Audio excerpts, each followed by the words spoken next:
বিসমিল্লাহির রহমানির রহিম। আসসালামু আলাইকুম। আমি কড়াই নিয়ে নিয়েছি, অলরেডি চুলা অন করে দিয়েছি।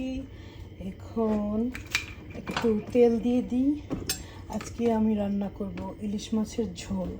বরিশালের মতো করতে চেষ্টা করব। আমার হাজব্যান্ড সবসময় খালি তার মামির ইলিশ মাছ মিস করে। সো তেলটা ফুটিয়ে উঠলে আমি একটু দিয়ে দিব জিরার ফোড়ন। অ্যান্ড দেন বিকজ ঝোল বানাবো, তো ঝোলটা একটু থিকার হওয়া দরকার, সেই জন্য আমি পেঁয়াজ আর কাঁচামরিচ বেটে নিয়েছি একসাথে। আমি আর শুকনো মরিচ তো দিব না। আমার আস্ত জিরাগুলো ফুটতে শুরু করেছে। এখন আমি বেটে রাখা পেঁয়াজ, কাঁচামরিচ আর টমেটো পেস্টটা দিয়ে দিচ্ছি।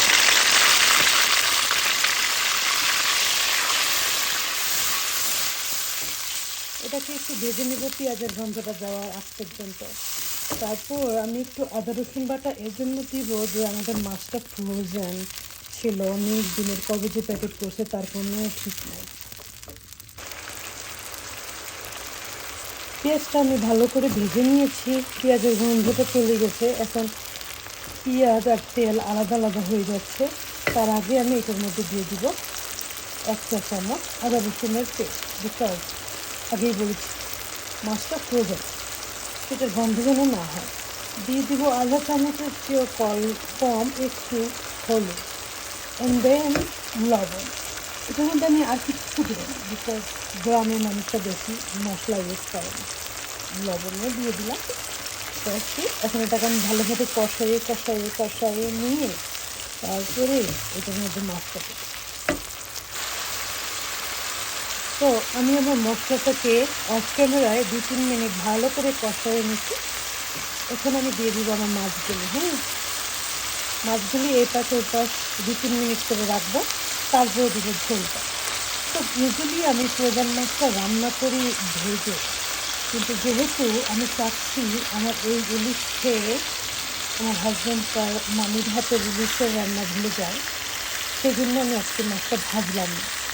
মাছটা তেমন খারাপ বের হয়নি, ভালোই দেখা যাচ্ছে চেহারাটা, কী বলেন? 2 মিনিট পর আমি মাছটাকে উল্টিয়ে দিচ্ছি। আমার চড়াটা হচ্ছে রাবারের, তো মাছ ভাঙ্গার কোনো ভয় নেই। অনেক সময় পিতলের অথবা অ্যালুমিনিয়ামের খুন্তি হলে মাছগুলো ভেঙে যায়, তো আমার ভয় করার কিছু না।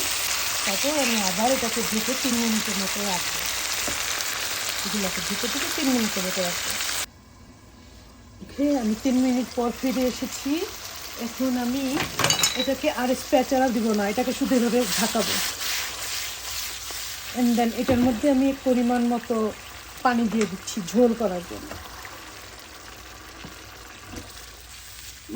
এটা কি 5 মিনিট করে 10 মিনিট রাখবো, তারপর ফিরে আসছি।